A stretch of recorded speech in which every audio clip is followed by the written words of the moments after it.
Hi, and welcome to Flipgrid.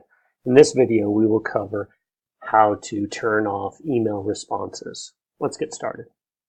Once you're into Flipgrid, go to My Grids and choose the grid that you want to adjust. So in this case, we're going to TR University. And from here, we will go into Edit the Grid. Now, if you scroll down into Features, receive an email notification when new students are added to topics in this grid. If we turn this off, you'll stop receiving emails from the students when they have uploaded a new video.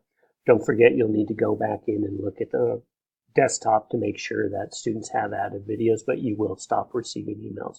You can turn this on at any time.